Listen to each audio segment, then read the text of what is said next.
పల్లవి వాళ్ళు పోలీస్ స్టేషన్లో ఆ పూలు అమ్మే అమ్మాయిని నిలదీస్తూ ఉంటారు. ఎవరు చెప్పారని ఇదంతా చేశావు అని, నిజం చెప్పమని. తనేమో ఏమీ చెప్పకుండా అక్షితానే చూస్తూ ఉంటుంది. అక్షితనేమో పేరు చెప్పొద్దు అన్నట్టు తల ఊపుతూ ఉంటుంది. దాంతో ఆ అమ్మాయి తనే చేశానని, ఇంట్లో వాళ్ళు చేసినట్టు క్రియేట్ చేసి తన మీదకి నేరం రాదని ఇలా చేశానని అంటుంది. దాంతో అక్షిత ఊపిరి పీల్చుకుంటుంది తన పేరు చెప్పలేదని. కానీ పల్లవి మాత్రం నువ్వేదో అబద్ధం చెప్తున్నావు, నీతో ఇదంతా ఎవరో చేయించారు, నీ వెనుకున్న వాళ్ళు ఎవరో చెప్పు అంటూ మాట్లాడుతూ ఉంటుంది. దాంతో మళ్ళీ నిజం ఎక్కడ బయటపడుతుందోనని అక్షిత ఆ పోలీస్ అతనికి సైగ చేస్తూ ఉంటుంది కవర్ చేయమని. అంటే అక్షిత పోలీసుకు కూడా డబ్బులు ఇచ్చి మేనేజ్ చేసింది అనుకుంటుంది. అందుకే అతను పల్లవి చెప్పిన మాటల్ని పట్టించుకోకుండా తనే చేసిందని ఒప్పుకుంది కదా, సాక్ష్యం కూడా ఉంది, ఇంకేం కావాలి అంటూ తనని మాట్లాడనివ్వకుండా చేస్తాడు. ఆ తర్వాత ఉషాని బయటికి రిలీజ్ చేయమని, తర్వాత ఈ అమ్మాయిని సెల్లో వేయమని ఆర్డర్స్ వేస్తాడు. ఆ పోలీస్ అతను ఎంత చెప్పినా పల్లవికి మాత్రం నమ్మకం కుదరదు. ఏదో తప్పు జరుగుతుంది, తనని ఎవరో కాపాడుతున్నారని అనుకుంటూ ఉంటుంది. మీరు ఎలాగైనా సరే ఇన్వెస్టిగేషన్ చేసి తన వెనుక ఉండి ఇదంతా చేసింది ఎవరో కనుక్కోండి అని పోలీస్ అతనికి చెప్తూ ఉంటే అక్షిత కోపంగా మాట్లాడుతూ ఉంటుంది. ఇంకా ఏంటి నీ అనుమానాలు? అసలైన దొంగ దొరికిన తర్వాత కూడా తన వెనక ఎవరున్నారు, ఎవరు చేయించారు అంటూ ఆరా తీస్తున్నావు అని కోపంగా మాట్లాడుతూ ఉంటే, నువ్వెందుకు అంత టెన్షన్ ఫీల్ అవుతున్నావు?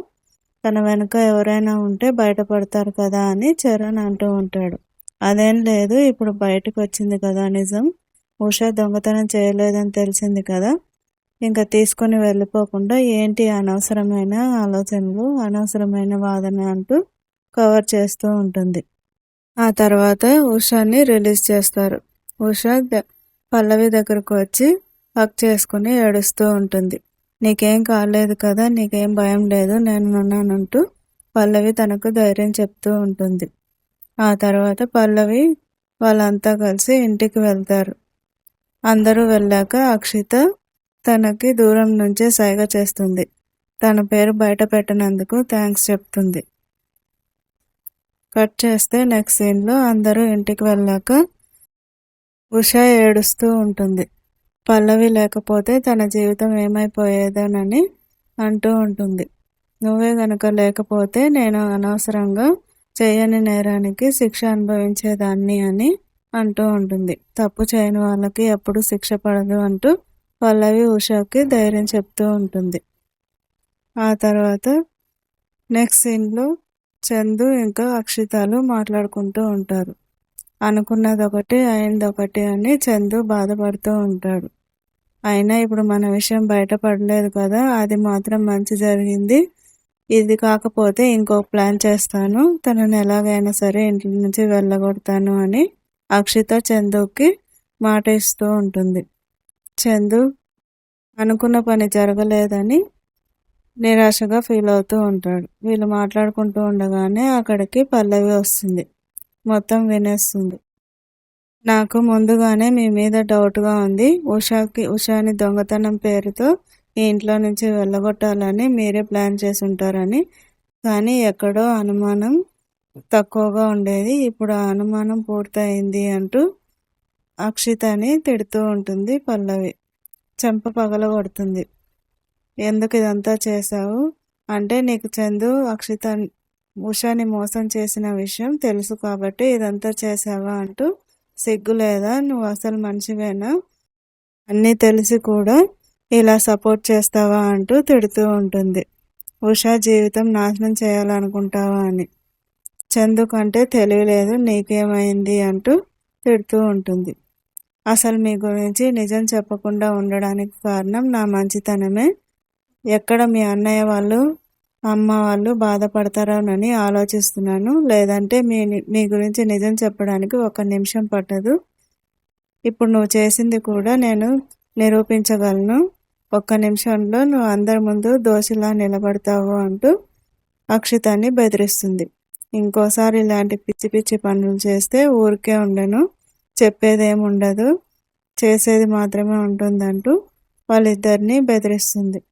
దాంతో ఏమీ చేయలేక మాట్లాడలేక సైలెంట్గా నిలబడిపోతారు. వెళ్ళేటప్పుడు చందుకి వార్నింగ్ ఇస్తుంది.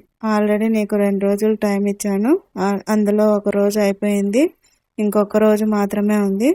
నీ అంతట నువ్వు అందరి ముందు తనను ప్రేమిస్తున్నానని ఒప్పుకొని తనను పెళ్లి చేసుకో, లేదంటే జరిగిన విషయం మొత్తం అందరికీ చెప్పేస్తానని, అప్పుడు నువ్వే దోషిలా నిలబడి తాళి కట్టాల్సి వస్తుందని చందును బెదిరించి అక్కడి నుంచి వెళ్ళిపోతుంది.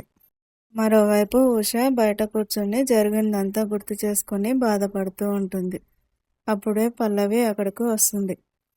బాధపడొద్దని సముదాయిస్తూ ఉంటే, చూసావా అక్క, ఇదంతా నన్ను బయటికి పంపించడానికే చందునే చేసి ఉంటాడు, ఇంకా నన్ను ఇక్కడే ఉండమంటావా అంటూ, ఇంకా పెళ్లి గురించి ఆశలు పెట్టుకోమంటావా అంటూ బాధపడుతుంది.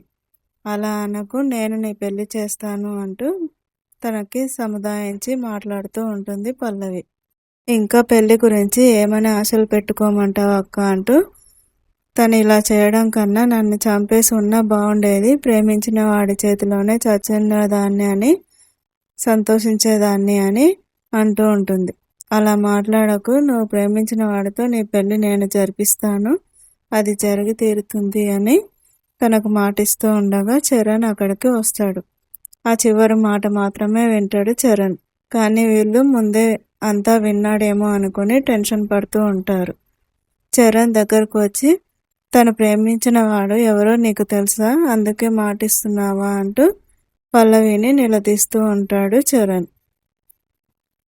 తన గురించి మేమెంత అడిగినా మాకెవరికి చెప్పట్లేదు, నీకు చెప్పిందా, నీకు తెలుసా అని అడుగుతూ ఉంటాడు.